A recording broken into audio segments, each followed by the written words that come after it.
One, two, three. Yes. Pria sejati. Yes, yes, yes. Selamat pagi saudaraku sekalian.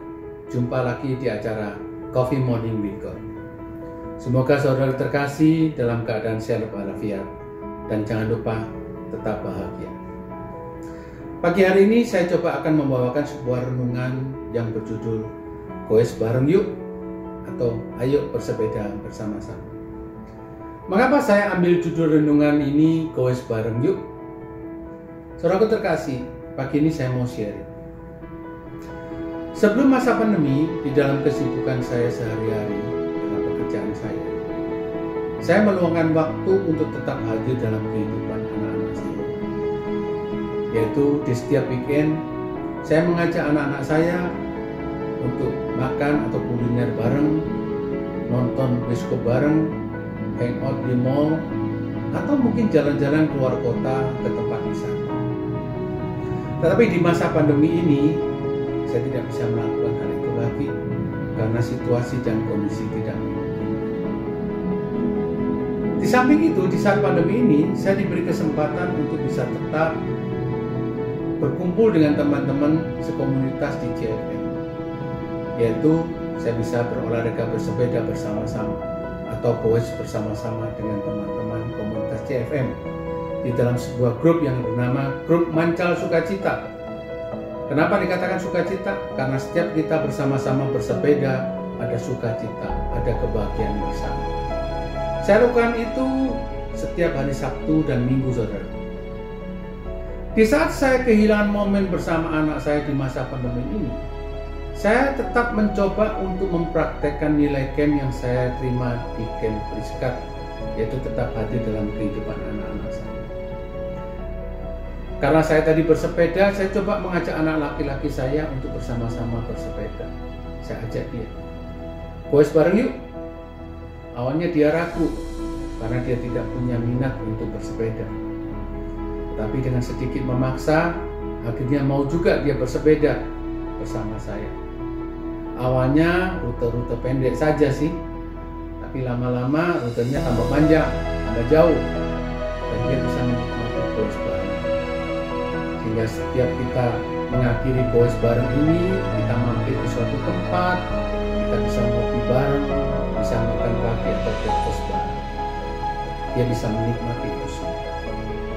Dari sharing singkat ini, saudaraku, saya mau mengingatkan kepada saudara sekalian agar kita tidak lupa tetap hadir dalam kehidupan anak-anak kita. Sebagai pria, begitu banyak peran yang kita lakukan dalam kehidupan sehari-hari. Misalkan dalam pekerjaan kita, Anda disebutkan sebagai owner, pimpinan perusahaan, manajer, atau karyawan yang dipenuhi dengan segala beban pekerjaan yang harus diselesaikan. Target yang harus dicapai dalam akhir bulan ini. Mungkin juga dalam pelayanan kita, Anda disebutkan sebagai pengurus paroki, wilayah, lingkungan, atau mungkin sebagai seorang pengurus di komunitas rohani atau kategorial, di mana Anda harus direpotkan dengan rencana untuk kegiatan online. Belum lagi mungkin Anda disibukkan dalam organisasi sosial, di mana di masa pandemi ini kita disibukkan untuk melakukan aksi sosial. Begitu banyak kegiatan atau aktivitas lain yang meminta waktu kita, sehingga kita mulai lupa akan kehadiran kita di antara anak-anak kita. Memang kondisi pandemi ini memicu dan memacu kita di dalam pekerjaan kita, agar ekonomi atau keuangan kita tidak terpuruk. Tapi saya mau katakan saudaraku, itu semua baik. Tetapi jangan lupa bahwa kita harus hadir dalam hidup anak kita. Di dalam Ulangan 11 ayat 19 dikatakan, kamu harus mengajarkan kepada anak-anakmu dengan membicarakannya apabila engkau sedang duduk di rumah dan apabila engkau sedang dalam perjalanan, apabila engkau berbaring dan apabila engkau bangun. Saudara terkasih, di dalam firman ini dikatakan kita harus hadir dalam hidup anak kita dalam setiap kondisi dan situasi apapun yang ada. Saya mengingatkan kembali arti kehadiran seorang papa di dalam kehidupan anak. Jangan menjadi bapak yang bertindak lamban. Berilah warisan karakter kepada anak-anak kita. Salah satunya adalah kehadiran kita. Jangan menjadi bapak yang lamban seperti burung unta, saudara, yang tidak pernah peduli, tidak pernah menyertai, tidak pernah mendampingi, dan tidak pernah melatih anak-anaknya. Seperti yang dikatakan di dalam Ayub 39 ayat 13-16. Dikatakan di situ bagaimana ciri-ciri burung unta. Yang pertama, burung unta tidak menaruh kasih sayang, membiarkan telurnya ada di dalam pasir, saudara.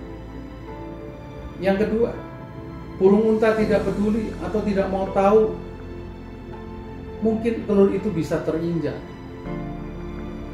Yang ketiga, burung unta memperlakukan anaknya dengan keras, seolah-olah bukan anaknya sendiri. Jadilah ayah seperti burung Raja Wali, saudaraku. Seperti yang dikatakan di dalam Ulangan 32 ayat 11, di mana dikatakan bagaimana ciri-ciri burung Raja Wali. Yang pertama, burung Raja Wali memelihara anak-anaknya, memberikan makan anak-anaknya. Yang kedua, menjaga anak-anaknya dari segala mara bahaya. Yang ketiga, melatih anak-anaknya untuk tumbuh menjadi burung Raja Wali yang dewasa. Saudara terkasih, Allah Bapa di surga selalu juga menyertai Yesus di dalam karya penyelamatan di dunia ini.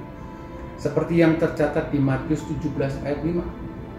Dikatakan, inilah anakku yang kukasihi, kepadanya lah aku berkenan. Dengarkanlah. Saudara terkasih, di dalam Matius ini mencerminkan bagaimana arti kehadiran seorang ayah di dalam kehidupan anak-anak. Yaitu yang pertama, memberikan identitas sejati. Dikatakan, inilah anakku. Statement ini mengatakan bahwa kehadiran seorang ayah akan memberikan identitas bahwa anaknya adalah seorang anak dari ayahnya. Yang kedua, kehadiran seorang ayah memberikan rasa aman yang kukasihi. Seorang anak butuh rasa aman dari seorang ayah, saudara. Kalau kita lihat seorang anak kecil, kalau ada bahaya, pasti lari ke ayahnya untuk minta perlindungan. Jadi kehadiran seorang ayah memberikan rasa aman. Yang ketiga, kehadiran seorang ayah meneguhkan potensi. Kepadanya lah aku berkenan. Maksud dari statement ini adalah kita harus mendukung, kita harus mensupport semua bakat, talenta, atau hobi yang ada di dalam anak kita agar mereka bisa berhasil di dalam mencapai cita-citanya berkaitan dengan bakat atau talenta yang dia punya. Yang keempat, kehadiran seorang ayah menetapkan otoritas. Dengarkanlah dia. Maksudnya adalah kita mendukung dan mensupport agar anak-anak kita menjadi seorang yang dewasa dan matang di dalam kehidupannya kelak. Itu adalah poin-poin bagaimana kehadiran seorang ayah memberikan arti dalam kehidupan seorang anak. Apapun kesibukan Anda, tetaplah hadir di tengah-tengah anak-anak kita, saudara.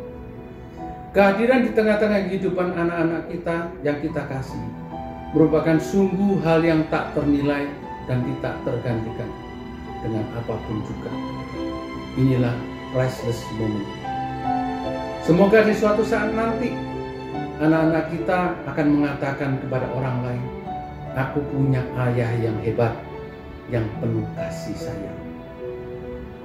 Sampai jumpa saudaraku di Coffee Morning with God berikutnya. JFM, we are the shepherd. JFM, we are the shepherd. JFM, for His glory. Jaga kesehatan, jangan lupa bahagia. Tuhan memberkati.